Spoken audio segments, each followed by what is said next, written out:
So Kim just sang there's a tightrope between me and you. Ooh. Ah!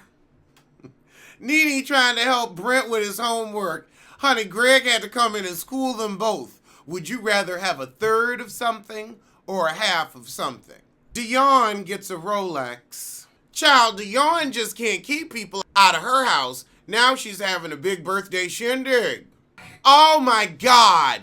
Ed Hartwell is a serial marry you within 3 months. He met Keisha Knight, married her, and got her pregnant within 3 months. That was like a whirlwind romance. He did the same thing with Lisa Wu. They married a month and 23 days after they met.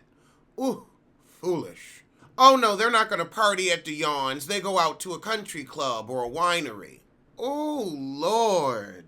Ed and all this outdated clothing. I mean, this is fitting a little better than that sad-ass suit. But, it's real 97. All right, now Nene get to dogging Sheree. Nene said, no, she's not cool. She's very fake. She has blasted all of us. She ain't shit, but she right. Nene calls Sheree a gold digger. And it's a damn shame to be a gold digger with no gold to show. All you did was dig, honey. Drunk Nene screaming for that wine. And now Nene starts singing. I know I got a record deal, but ain't nobody ever heard of me. Because it's easy.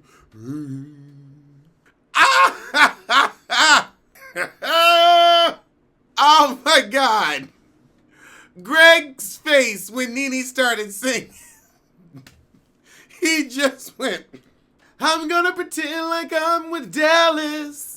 I know he's doing a favor for my man. Ah!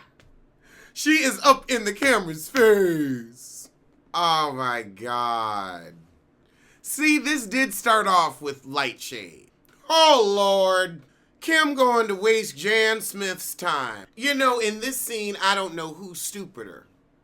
Kim for driving drunk or Sheree for being in the passenger seat with a drunk at the wheel. Okay, so somebody done told about Nene's do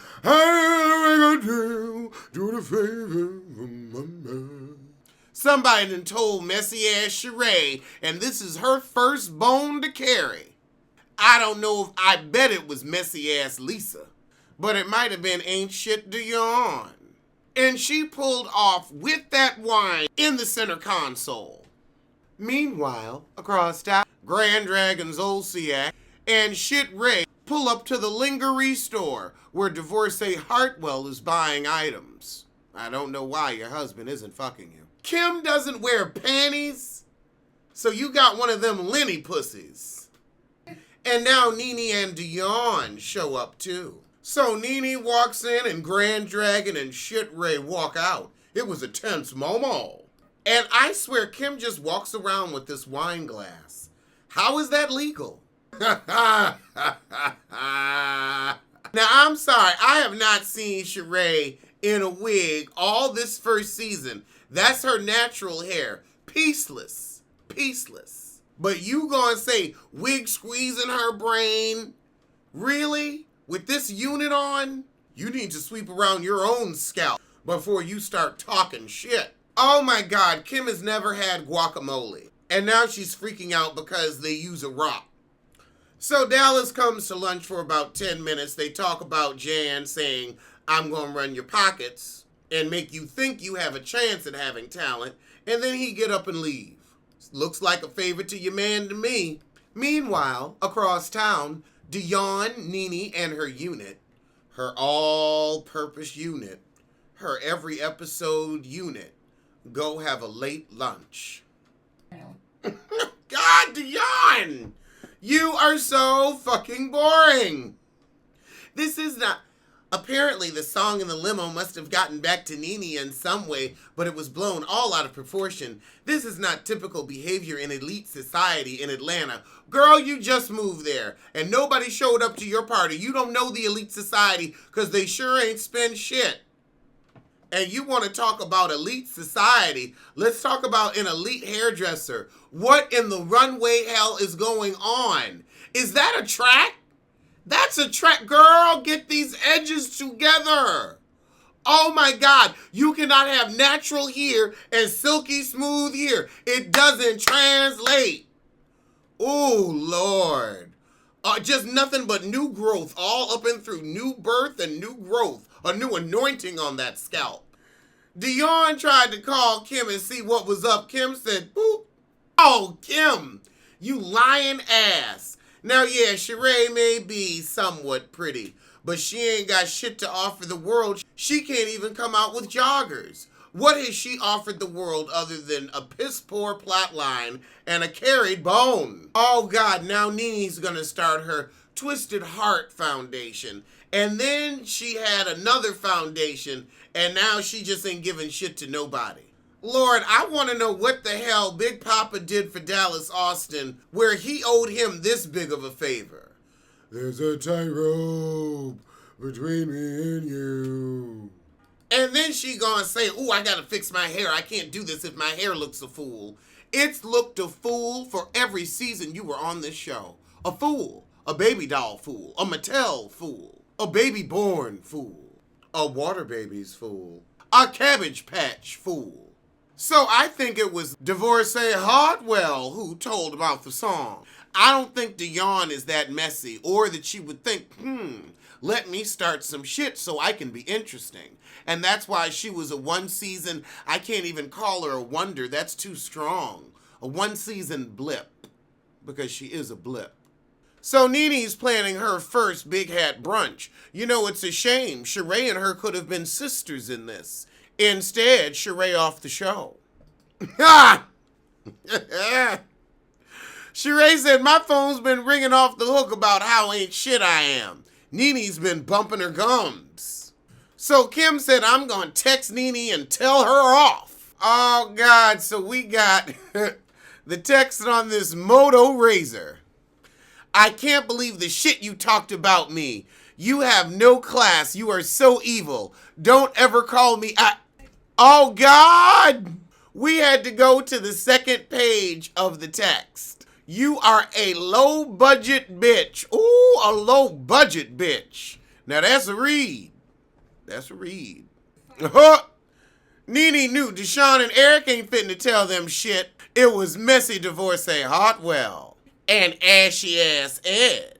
All right, and that's where the shit ends, so now let's get into episode 6. So the episode opens with Sheree and Kim going out on Corey's boat on Lake Lanier.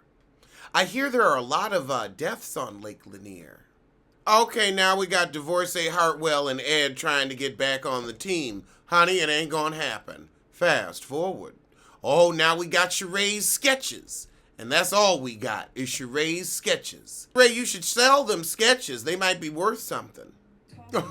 Sheree said, many designers rely on investors, but I'm fronting this all myself. You fronting all right, heifer. You fronting. Meanwhile, across town, it's Nene's first big hat brunch. So Sheree has a meeting with her team. Who's gonna do what to get this line off the ground? Well, apparently none of them did shit. Especially Shit Ray. The first time we heard She by Sheree. I swear the lifestyle coach that said, girl, you should blow the sketches up, saved Sheree's ass. Otherwise, she wouldn't even have had sketches at that sad little show. Meanwhile, across town, Nene doing her DNA. So after her DNA, Nene decides to go by Dion's house. So Dion wants to throw a sunset barbecue. So as Dion calls Divorcee Hartwell, Nene gives one of the best reads of the season. I heard Sheree was pretending to be a designer. That's going to be very interesting news. And oh, did it turn out to be. Dion called Sheree. Sheree said, who? Shawnee. Oh, Deshaun. Oh, okay. Dion called Kim. Kim ain't even pick up. Sheree, this is a women's line. Why do you need male models? So now we get a scene with Divorcee Hartwell and her NBA and NFL friends. And apparently the NFL wives got to be careful with their money because they might end up broke like Divorcee Hartwell. But the NBA money is guaranteed. Oh, it's Deshaun. I didn't even recognize her. So now we have Kim's first excuse to get out of a major taping event. She lets Sheree know, oh, Big Papa's taking me away so I can't make it to your event and support. Because you're a sorry little something. Meanwhile, Sheree is getting exactly what she paid for. Dresses in a plastic bag. Why is it in a plastic bag? Because you're cheap and unseemly. Because you didn't have enough money to pull it off, nor enough forethought. Sheree, your samples are trash, probably because your drawings were trash. That's what happens when you pay some teenagers to do it and you think you're gonna get it on the low, Sheree. It's gonna look cheap, like you. Oh my God, Sheree said I would...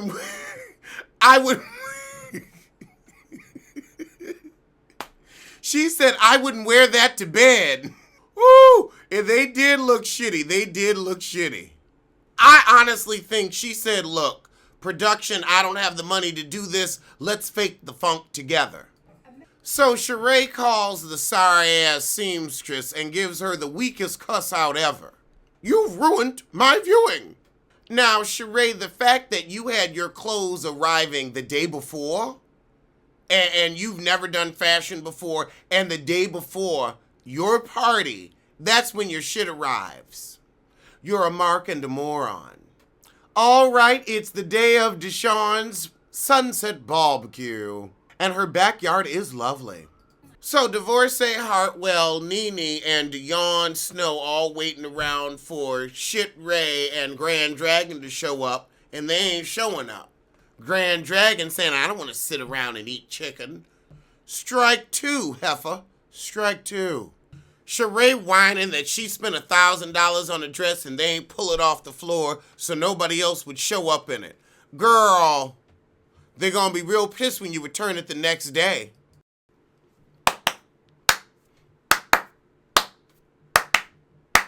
Common sense. Sheree, if you had it, you would have realized, oh, well, I've gone to the best people in town. It's too short notice. They can't do it. Maybe I need to wait. You plan the party before you plan the line. That's your issue. Put the cart before the horse. Put the reward before the work. And put the edifice before the plot line. Who needs clothes at a clothing launch? Who needs fashions at a fashion show? You, Sheree. You. You're not even wearing your own dress. But you're committed to fashion. You're committed to foolishness. To fraud. To fallacy. But not fashion, hon. Not fashion. Girl, you let the world know She by Sheree is coming. It has been 11 years, and we ain't got shit. Oh, I never said what we were viewing. It was a debut. Ooh, they just showing people asking her, oh, is this your line? No. Oh, well, I love it. Look who it is. Ooh, look who it is. Look who it is. Sissy Stewart, allegedly. Word on the street. Cordell Stewart and his first wife, looking very together, holding hands. Oh, this is interesting. Sissy Stewart has been around the Real Housewives, has been low-key trying to get in the camera shot since fucking episode 7, since year 1. Don't worry, we're going to get to his ass, too. We're going to talk about it. Oh, and here comes Sheree's big ugly, Bob Winkin' Whitfield. And he showed up because he paid. And now Dwight is giving us Jiminy Cricket meets the Cat in the Hat. Now this unit is giving me spiders having a meeting, a conference, a convention. I wonder what kind of chemicals you have to put in your head to get it to do this. Ooh, I think he's talking about sex 3 times a day. Honey, ain't nobody fucking you once. Not with your head looking like that. Nene said I wasn't invited to the fashion show with no fashion, so I didn't miss shit. But ooh, episode 7 and you still rocking this unit. Girl. It's like the episode of The Simpsons where Marge found that Chanel suit at the bargain basement store and then ended up hanging out with ladies who lunch and had to keep altering that suit with her sewing machine. And she ended up deciding to not join the country club anyway. So divorcee Hartwell gets a call from Ed. He's got a position on the Raiders, but not for long. Don't worry, hun, you won't be leaving Atlanta until your foreclosure. And the episode ends with Nene finding out Curtis ain't the pappy. I'll see you soon for the finale and the reunion.